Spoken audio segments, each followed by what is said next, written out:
Feel the sunshine, feel the glow.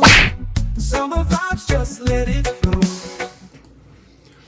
Welcome. So we've heard you've survived grade 12 English over the summer. First of all, congratulations. And where does your story begin? Well, thank you for having me.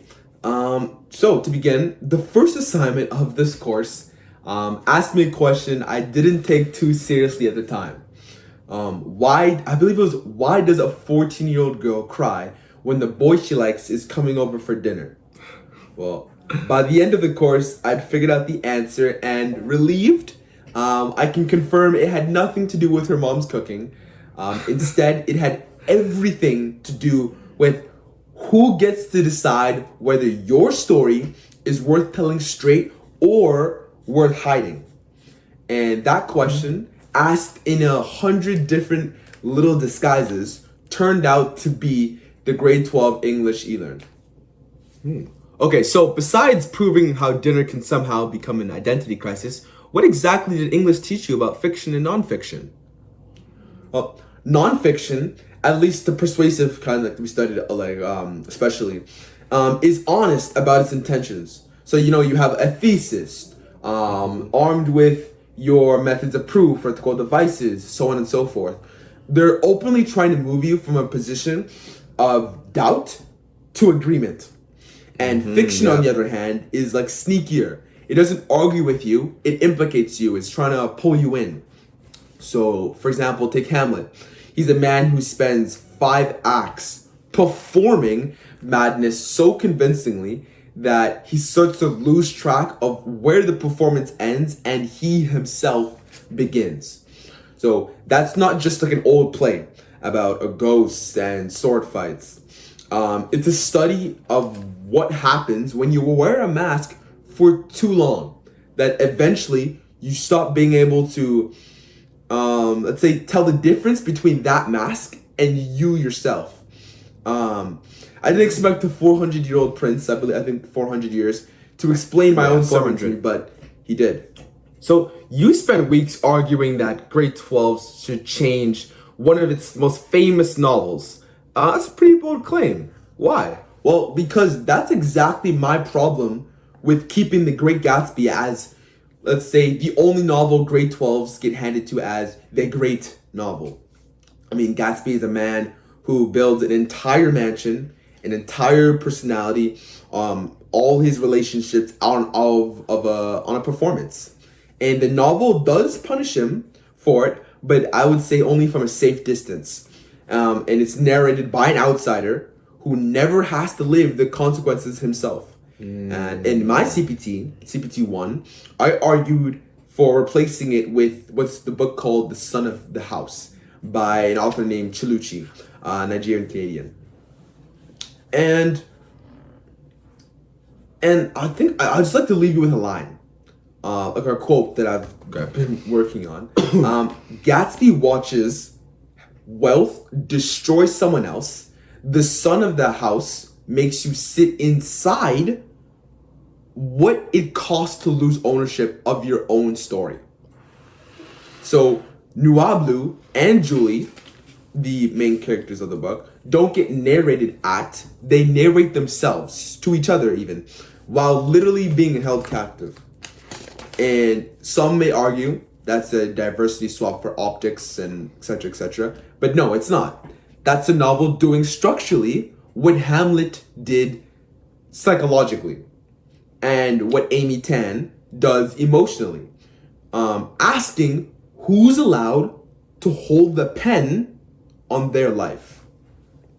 So be honest, what assignment had you thinking, I'd do that again? And which one had you checking how much time was left every 30 seconds?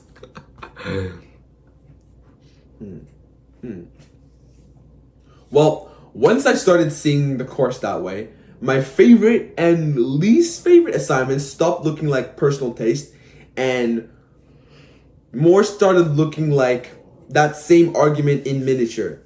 So I would say the podcast was my favorite, because I wasn't really being graded on a performance. I was just using the tools that I've learned now and in high school and even elementary school, to say some things that I actually believed in my own voice, at my own pace, which was a pretty long one. However, the timed close reading, like the analysis of Gatsby for the quote, I would say was my least favorite. I know the novel currently, but I feel like I do struggle with time tests especially. It's one of the reasons why I took an e-learned, just to give me a little bit more freedom. And I believe in this assignment, I was not really being able to tell my whole truth, what I was seeing, and my position. But in the others, which is definitely the podcast, I was able to let Nuablu, or the author of the book, and to let their position hold on to me, let their lives, their reasoning speak through my thoughts. And the podcast being on the topic of Elon Musk, I did have a lot of things to say. So, what was actually the hardest part? Shakespeare, Gatsby, the time tests? Yeah, well, nothing here was easy, and I'd be suspicious of the course if it had been. I mean, the real challenge wasn't the reading. I think it was learning that feedback is useless if it only, let's say, changes or edits your sentences instead of your instincts. That's the key there. The feedback has to change your instincts. I believe for most of the summer, you could say I was like Hamlet with a red pen in hand. I'm just told exactly what to do, nodding along, and like still hesitating to actually act on it. And I believe I had a shift. It came to me eventually that it wasn't a skill so much as a decision to stop performing improvement, but actually letting myself be changed by your feedback, my teacher's feedback. Last question. If someone asked you whether this course was worth taking, what's your answer for them? Okay, so if you're asking me what I learned this summer, the honest answer isn't how to analyze a novel. It's that every text that we touched on, Amy Tan's Dinner Table, Hamlet's Mask, Gatsby's Mansion, Nuablu's Captivity, the many other non-fictions articles were given by Emma Watson about women's rights. It was really the same warning, just told in so many different ways. The version of your story that you're too afraid to tell, honestly, is usually the only version worth telling.